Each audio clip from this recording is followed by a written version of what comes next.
ആപ്കി അദാലത്തിൽ film star Ranbir കപൂറിന് മേലുള്ള കുറ്റാരോപണം ഇദ്ദേഹം അളവിൽ കൂടുതൽ എക്സ്പെരിമെന്റ് ചെയ്യുന്നു എന്നുള്ളതാണ്. രൺബീർ താങ്കളുടെ ആക്ടിങ്ങിനെ കുറിച്ച് പറഞ്ഞിരുന്നു. സഞ്ജയ് ലീല ബൻസാലിയുടെ കൂടെയുള്ള താങ്കളുടെ ആദ്യ സിനിമയെക്കുറിച്ചും പറഞ്ഞു. താങ്കൾ ആക്ടറായി എക്സ്റ്റാബ്ലിഷുമായി. പക്ഷേ സഞ്ജയ് ലീല ബൻസാലിയാണ് ഒരു വഴിയായത്. അതെ സർ, പടം ഓടിയില്ല എന്ന് എല്ലാവർക്കും അറിയാം. പക്ഷേ ഞങ്ങൾ പടത്തിന് വേണ്ടി വർക്ക് ചെയ്യുമ്പോൾ നന്നായിട്ട് തന്നെ ഹാർഡ് വർക്ക് ചെയ്തിട്ടുണ്ട്. സഞ്ജയ് സാറിന്റെ അധ്വാനം ഞാൻ ഇന്ന് നല്ല നിലയിൽ എത്തിയിട്ടുണ്ടെങ്കിൽ അതിന്റെ കാരണം അദ്ദേഹമാണ്. എനിക്ക് ആക്ടിങ്ങിനെ പറ്റിയും ഫിലിംസിനെ പറ്റിയൊക്കെ ഉള്ള ഈ അറിവ് ഇതൊക്കെ എനിക്ക് അദ്ദേഹത്തിന്റെ അടുത്തുനിന്ന് കിട്ടിയതാ. സോ എനിക്ക് റിഗ്രറ്റ്ഫുൾ എക്സ്പീരിയൻസ് അങ്ങനെ ഒന്നും തന്നെ ഇല്ല. ഒരുപക്ഷെ നിങ്ങൾ എന്നോട് ചോദിക്കുകയാണ് ഡെബ്യൂട്ട് ചെയ്യാൻ ഒരു പടം തിരഞ്ഞെടുക്കാനുള്ള അവസരം കിട്ടുകയാണെങ്കിൽ ഞാൻ എന്നും സാവരിയ പടം തന്നെയേ തിരഞ്ഞെടുക്കുകയുള്ളൂ. കാരണം അതിലൂടെയാണ് എനിക്ക് ഒരുപാട് ഫാൻസിനെ ഉണ്ടാക്കാൻ കഴിഞ്ഞത്. ഐ തിങ്ക് അവിടെ നിന്നാണ് എല്ലാം ആരംഭിച്ചത്, ആ ടവൽ പാട്ടിലൂടെ. ബട്ട് അത് എനിക്ക് ഒരു വിചിത്രമായ പാട്ടായിട്ടും അനുഭവപ്പെടാറുണ്ട്. പക്ഷേ താങ്കൾ എന്താണ് ചെയ്തതെന്ന് വെച്ചാൽ ഈ സിനിമ നന്നായിട്ട് ഓടിയില്ലെങ്കിലും മറ്റൊരു സിനിമ താങ്കൾ ചെയ്തു. അത് ഇതുപോലുള്ള സിനിമയാണെന്ന് വെച്ചാൽ അത് ജനങ്ങളെ സ്റ്റാർ ആക്കുന്നു, ജനങ്ങളെ ഹീറോ ആക്കുന്നു. വേക്കപ്പ് ഷെഡ് അത് എങ്ങനെയുള്ള സിനിമയാണെന്ന് വെച്ചാൽ ഒരു പുതിയ രീതിയിലുള്ള ഞാൻ എക്സ്പെരിമെന്റ്. ലോഞ്ച് ആയ സമയത്ത് ഒരുപാട് പേരെന്നെ ചോക്ലേറ്റ് ബോയ് എന്ന് വിളിച്ചിരുന്നു. അപ്പോൾ എനിക്ക് അറിയില്ലായിരുന്നു ചോക്ലേറ്റ് ബോയുടെ അർത്ഥം എന്താണെന്ന്. എന്നെ കാണാൻ ചോക്ലേറ്റ് പോലെയൊന്നും അല്ല, പിന്നെ എൻ്റെ ടേസ്റ്റും ചോക്ലേറ്റ് അല്ല. സോ എനിക്ക് അത് കുറച്ച് ബുദ്ധിമുട്ടുണ്ടാക്കി. പിന്നെ ജനങ്ങൾ എന്താ പറയാന്ന് വെച്ചാൽ അവൻ സർക്കാസ്റ്റിക് ടോണിലാണുള്ളത്, അതുകൊണ്ട് ചോക്ലേറ്റ് ബോയ് ആണ്. പക്ഷേ എനിക്ക് ആ ഒരു ഇമേജിൽ നിന്ന് പുറത്തു വരണമായിരുന്നു. എനിക്കൊരു ഫിക്സ്ഡ് ഇമേജിന്റെ ആവശ്യമില്ലായിരുന്നു. എനിക്ക് ഇത് എല്ലാ പടങ്ങളിലൂടെയും ബ്രേക്ക് ചെയ്യാൻ സാധിക്കും. പക്ഷേ എക്സ്പെരിമെന്റ് ചെയ്യാൻ ഒരു ധൈര്യം വേണ്ടേ? അതെ സർ, ധൈര്യം വേണം. റിസ്ക് സ്പൈഡർമാൻ പോലും എടുക്കുന്നുണ്ടല്ലോ. വിത്തൗട്ട് റിസ്ക് ജീവിതം അത്രയ്ക്ക് ഇൻട്രസ്റ്റിംഗ് ആയിട്ട് തോന്നാൻ സാധ്യതയില്ല. നമ്മൾ ചെയ്യുന്നതെല്ലാം വളരെ ഫ്ലാറ്റ് ആയിട്ട് നമുക്ക് അനുഭവപ്പെടും. സോ നമ്മൾ റിസ്ക് എടുക്കുമ്പോൾ ഹിറ്റ് ആവുന്നതും ഫ്ലോപ്പ് ആവുന്നതും നമ്മുടെ കയ്യിലല്ല. പക്ഷെ ഒരു കാര്യം എനിക്ക് ഉറപ്പാണ്, ഞാൻ നല്ല ഡയറക്ടേഴ്സിന്റെ കൂടെ നല്ല ക്യാരക്ടേഴ്സാണ് നിലവിൽ ചെയ്തുകൊണ്ടിരിക്കുന്നത്. പക്ഷേ താങ്കളെപ്പോലുള്ള ഒരു യങ് ആക്ടർ, അതായത് ഒരു ബഡ്ഡിംഗ് ആക്ടർ, ഇതിനു മുൻപ് ഡെബ്യൂ ചെയ്തത് അദ്ദേഹത്തിന്റെ പടത്തിൽ ഒരു സർദാർജിയുടെ റോൾ ചെയ്യുന്നത് കുറച്ച് വ്യത്യസ്തമായിട്ട് തോന്നുന്നില്ലേ? സർ, ഇതൊരു ഇൻസ്റ്റിങ്ക്റ്റ് പോലെയാണ്.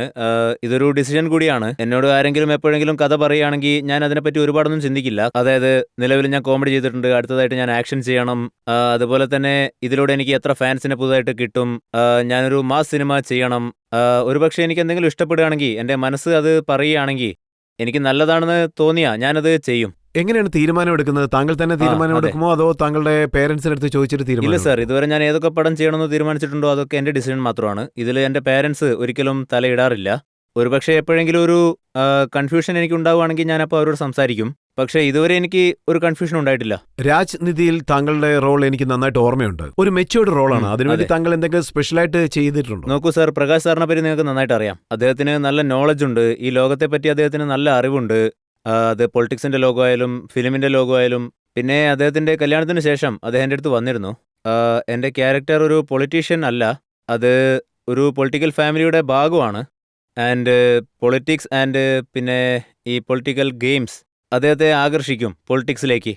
കാരണം അദ്ദേഹത്തിന്റെ ഫാമിലിയോട് പ്രതികാരം ചെയ്യാനായിട്ട്. സോ എനിക്ക് അത് വളരെ റിലേറ്റബിൾ ക്യാരക്ടറായിരുന്നു. എൻ്റെ ഫാമിലിയിൽ അങ്ങനെ ആരെങ്കിലും ചെയ്താൽ ഞാൻ എന്താണ് ചെയ്യുക? സോ ഞാൻ എന്താ വിചാരിക്കുന്നതെന്ന് വെച്ചാൽ നമ്മൾ എല്ലാ ക്യാരക്ടേഴ്സിനും റെഡി ആവണം. പിന്നെ ഇതുപോലുള്ള ഡയറക്ടേഴ്സിന്റെ കൂടെ വർക്ക് ചെയ്യാൻ പറ്റുന്നത് ശരിക്കും ഭാഗ്യമാണെന്നാണ് എൻ്റെ അഭിപ്രായം. പ്രകാശ് സാർ നല്ല ഡയറക്ടറാണ്. അദ്ദേഹം എനിക്ക് ഒരുപാട് സഹായങ്ങൾ ചെയ്തിട്ടുണ്ട്. ശരി, എനിക്കൊരു സത്യം പറയൂ. ഒരു സിനിമ ഫ്ലോപ്പ് ആവുന്ന സമയത്ത് ഏക് അഞ്ചാന ഏക് അഞ്ചാനി താങ്കൾ വലിയ ഹാർഡ് വർക്ക് ചെയ്ത പടമാണ്, വലിയ സിനിമയാണ്. പക്ഷേ ആ സിനിമ ശരിക്കും ഓടിയില്ല. ആ സമയത്ത് താങ്കൾ കരഞ്ഞതായിട്ടാണ് കേട്ടത്. ഇല്ല സർ, കരയില്ല. വളരെ ഇമോഷണൽ ആയിട്ട്? ഇല്ല സർ, ഒരിക്കലും ഇല്ല. ഞാൻ കുറച്ച് ഡിറ്റാച്ച്ഡ് ആണ്. ഞാനൊരു പടത്തിൽ വർക്ക് ചെയ്യുമ്പോൾ നല്ലോണം ഹാർഡ് വർക്ക് ചെയ്യും. പക്ഷേ അത് കഴിഞ്ഞാൽ പിന്നെ കാര്യം എന്താണെന്ന് വെച്ചാൽ ഞങ്ങളൊരു ഫിലിം സെറ്റിൽ ഏകദേശം ഒരു 100 ദിവസമൊക്കെ വർക്ക് ചെയ്യും. സോ അവിടെയുള്ള ആളുകൾ നമ്മുടെ ലോകത്തിന്റെ ഭാഗമാവും. പിന്നെ പടം അവസാനിക്കും, നമ്മൾ അടുത്ത പടം ചെയ്യാനായി പോവും. പിന്നെ പുതിയ ആളുകൾ വരും, അവർ നമ്മുടെ ലോകമായി മാറും. സോ ഒരു ആക്ടർ ഡിറ്റാച്ച്ഡ് ആയിട്ട് ഇരിക്കേണ്ടത് വളരെ പ്രധാനമാണ്. സോ ഞാനിപ്പോൾ കുറച്ച് ഡിറ്റാച്ച്ഡ് ആയിട്ടാണ് ഇരിക്കുന്നത്. ബുദ്ധിമുട്ടുണ്ട്, പക്ഷേ അതോടുകൂടി എൻ്റെ ജീവിതം അങ്ങ് തീരുമൊന്നുമില്ലല്ലോ. എൻ്റെ ജേണി, എൻ്റെ ഗോൾ എന്താണെന്ന് എനിക്ക് നന്നായിട്ട് അറിയാം. ഞാൻ ഇനിയും ഒരുപാട് കാര്യങ്ങൾ അച്ചീവ് ചെയ്യാനുണ്ട്. ഇത് ഒരു തുടക്കം മാത്രമാണ്. സോ ഞാൻ കരയാറില്ല, പക്ഷേ ബുദ്ധിമുട്ടുണ്ടാവാറുണ്ട്. ഇപ്പോൾ ജനങ്ങൾ റോക്ക് സ്റ്റാറിന് വേണ്ടി കാത്തിരിക്കുകയാണ്. പിന്നെ ഇവിടെ ഇരിക്കുന്ന എത്ര ഓഡിയൻസ് ഉണ്ടോ അവരെല്ലാം താങ്കളുടെ അടുത്തു നിന്ന് അറിയാൻ ആഗ്രഹിക്കുകയാണ്. റോക്ക് സ്റ്റാറിൽ അങ്ങനെ എന്താ ഉള്ളത്? ഞാനുണ്ട്.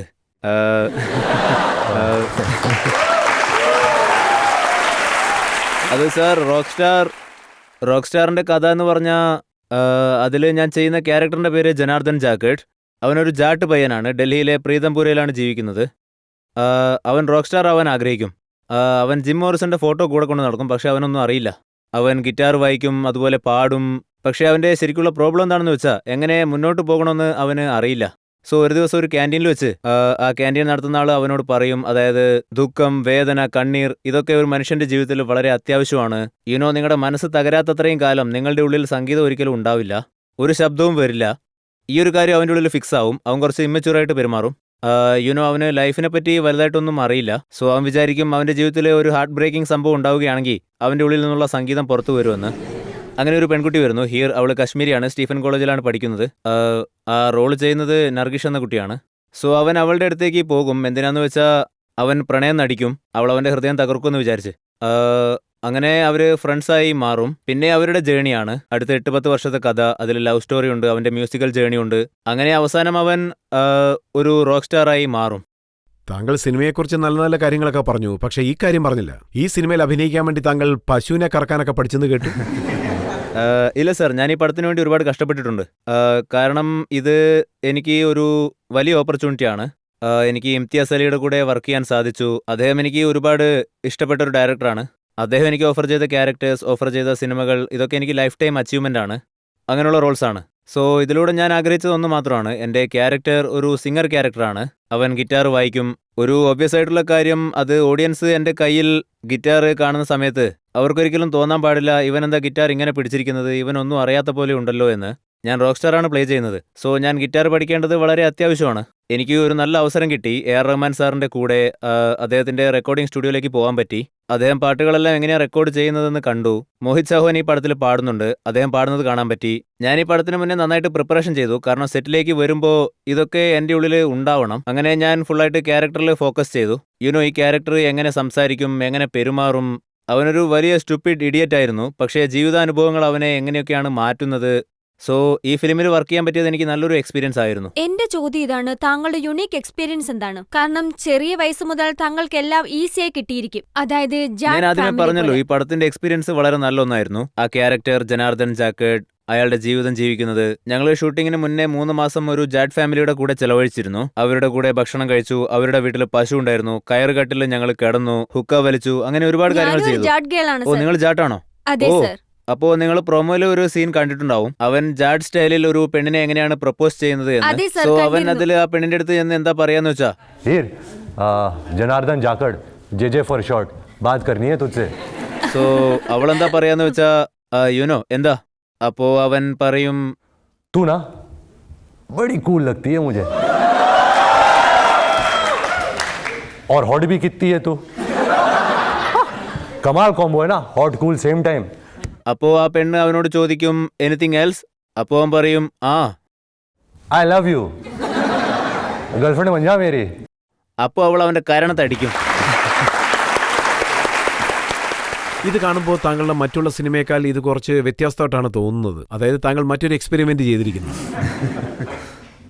സാർ, നിങ്ങൾ എക്സ്പെരിമെന്റ് എന്ന് പറയുമ്പോൾ എനിക്കെന്തോ പേടിയാവുന്നു. ഞങ്ങൾ 1 വർഷം ഈ പടത്തിന് വേണ്ടി കഷ്ടപ്പെട്ട് പണിയെടുത്തിട്ടുണ്ട്. പക്ഷേ തൽക്കാലം ഞാൻ കൂടുതലൊന്നും പറയാൻ ആഗ്രഹിക്കുന്നില്ല. കാരണം 11th നവംബർ അത് റിലീസാണ്. ഓഡിയൻസ് തന്നെ കണ്ടു വിലയിരുത്തട്ടെ. സക്സസ്ഫുൾ എക്സ്പെരിമെന്റ് ആണോ ഫെയിലിയർ ആണോ എന്ന് നമുക്ക് അതിന് ശേഷം അറിയാം. ഞങ്ങളുടെ ആശംസകൾ താങ്കളോടൊപ്പം ഉണ്ട്. ഇവിടെ ഇരിക്കുന്ന എല്ലാവരുടെ ആശംസകളും താങ്കൾക്കുണ്ട്. ഈ സിനിമ സക്സസ്ഫുൾ ആകട്ടെ. Thank you sir. ഇത് ഞാൻ തീർച്ചയായിട്ടും ചോദിക്കണം. ഞാൻ അറിഞ്ഞത് എന്താണെന്ന് വെച്ചാൽ താങ്കളുടെ അച്ഛൻ ഋഷി കപൂർ, അദ്ദേഹത്തെ താങ്കൾ ഒരു സിനിമയിൽ ഇംപ്രസ് ചെയ്തിട്ടേയില്ല. കറക്റ്റാണ് സർ. അത് കാര്യം എന്താണെന്ന് വെച്ചാൽ സാർ, എൻ്റെ അച്ഛൻ ഒരു ഹോണസ്റ്റ് ആയിട്ടുള്ള മനുഷ്യനാണ്. ഒരാളെ സന്തോഷിപ്പിക്കാൻ വേണ്ടി മാത്രം അങ്ങനെ ഒന്നും പറയാറില്ല. പിന്നെ അമ്മ എൻ്റെ വലിയൊരു ഫാനാണ്. അവർ ഞാൻ എന്ത് ചെയ്താലും നന്നായിട്ടുണ്ട് എന്നേ പറയാറുള്ളൂ. പക്ഷേ അച്ഛൻ്റെ കാര്യം നേരെ തിരിച്ചാ. അദ്ദേഹം എപ്പോഴും പറയുക ഇമ്പ്രൂവ് ചെയ്യണമെന്നാ. ആക്ച്വലി അത് എന്തുകൊണ്ടാണെന്ന് വെച്ചാൽ അദ്ദേഹത്തിൻ്റെ ഫാദർ അദ്ദേഹത്തോടും എപ്പോഴും പറയാറുണ്ടായിരുന്നു ഇമ്പ്രൂവ് ചെയ്യണമെന്ന്. സോ ഐ ഗസ് ആക്ച്വലി ഞാൻ പിന്നെ അദ്ദേഹം അമ്മയോട് സംസാരിക്കുമ്പോൾ ഒരു കാര്യം കേട്ടു. അത് അമ്മ അദ്ദേഹത്തോട് ചോദിക്കുകയായിരുന്നു, രൺബീറിൻ്റെ പെർഫോമൻസ് നിങ്ങൾക്ക് ഇഷ്ടപ്പെട്ടില്ലേ എന്ന്. അതിന് അദ്ദേഹത്തിൻ്റെ അച്ഛൻ പറഞ്ഞ ഒരു കഥ അമ്മയോട് പറയുകയുണ്ടായി. അത് ഒരിടത്ത് ഒരു യുവാവ് ഉണ്ടായിരുന്നു. അവനൊരു ടൈറ്റ് റോപ്പിന്റെ മുകളിൽ നടക്കുമായിരുന്നു. അവന്റെ അച്ഛന്റെ കൂടെ റോഡിൽ വെച്ച്, ആളുകളൊക്കെ കൂടുന്ന ഒരു സ്ഥലത്ത് വെച്ച്. അവര് ദിവസവും രാത്രി ഒരു നല്ല ഷോ നടത്തും. ആളുകളുടെ കൈയടികളൊക്കെ വാങ്ങും. അത്യാവശ്യം കാശും അവർക്ക് കിട്ടും. അവൻ എല്ലാ രാത്രിയും അച്ഛനോട് ചോദിക്കുകയായിരുന്നു ഞാൻ എങ്ങനെ ചെയ്തു എന്ന്. അപ്പോൾ അവന്റെ അച്ഛൻ പറയും ഇമ്പ്രൂവ് ചെയ്യണം എന്ന്. സോ ഒരുപാട് വർഷങ്ങളോളം ഇത് ഇങ്ങനെ തന്നെ തുടർന്നുകൊണ്ടിരുന്നു. അങ്ങനെ ഒരു ദിവസം അവൻ അവന്റെ അച്ഛനോട് ചോദിക്കും, ഞാൻ ശരിക്കും എത്രമാത്രം കഷ്ടപ്പെടുന്നുണ്ട്, ഞാൻ വളരെ നന്നായിട്ട് ചെയ്യുന്നുണ്ട്, ജനങ്ങളൊക്കെ എന്നെ കണ്ട് സന്തോഷിക്കുന്നുണ്ട്, എന്നിട്ട് നിങ്ങൾ എന്താ ഇമ്പ്രൂവ് ചെയ്യണമെന്ന് പറഞ്ഞുകൊണ്ടിരിക്കുന്നത്? അതിന് അച്ഛൻ മറുപടി പറയും, ഞാൻ നന്നായിട്ടുണ്ട് എന്ന് പറഞ്ഞ അന്ന് നിന്റെ ശ്രദ്ധ, നിന്റെ ഫോക്കസ് ഇതിൽ നിന്ന് വല്ലാതെ കുറയും, നീ റോപ്പിന്റെ മുകളിൽ നിന്ന് താഴെ വീഴും. സോ ഐ തിങ്ക് ഈ ഒരു പറച്ചിലിന്റെ പിന്നിലുള്ള ഈ ഒരു ആശയം വളരെ നല്ലൊരു ആശയം തന്നെയാണ്. പിന്നെ ഞാൻ എന്താ വിചാരിക്കുന്നതെന്ന് വെച്ചാൽ, എന്റെ അച്ഛൻ അഭിനന്ദിക്കാൻ മാത്രമൊന്നും ഞാൻ ഇതുവരെ നന്നായിട്ട് പെർഫോം ചെയ്തിട്ടില്ല. പക്ഷേ ഇന്ന് താങ്കൾ ജലസിയായിട്ട് ഫീൽ ചെയ്യില്ലേ? അദ്ദേഹത്തിന്റെ ആദ്യത്തെ സിനിമ, അദ്ദേഹത്തിന് രാജ് കപൂർ സാറിനെ പോലുള്ള ഡയറക്ടേഴ്സിന്റെ അടുത്ത് വർക്ക് ചെയ്യാനുള്ള സന്ദർഭം ലഭിച്ചു. ബോബിയാണ് ഫസ്റ്റ് സിനിമ, അത് സൂപ്പർ ഡൂപ്പർ ഹിറ്റായിരുന്നു. തീർച്ചയായും. പക്ഷേ അദ്ദേഹം എപ്പോഴും പറയാറുണ്ട് ബോബിക്ക് ശേഷം അദ്ദേഹത്തിന് 7 ഫ്ലോപ്സ് ഉണ്ടായി എന്ന്. പിന്നെ സണ്ണി, അദ്ദേഹം ബോബിക്ക് ശേഷം എവിടെയാണോ എത്തിപ്പെട്ടത് ആ അവസ്ഥയൊക്കെ കഴിഞ്ഞു. വീണ്ടും ഒന്നിൽ നിന്ന് തുടങ്ങണം, വീണ്ടും നല്ലോണം കഷ്ടപ്പെടണം, നല്ല ഡയറക്ടേഴ്സിന്റെ കൂടെ പിന്നീട് വർക്ക് ചെയ്തു. അങ്ങനെ പതിയെ പതിയെ അദ്ദേഹം തന്നെ അദ്ദേഹത്തിന്റെ സ്റ്റാർഡം വളർത്തി.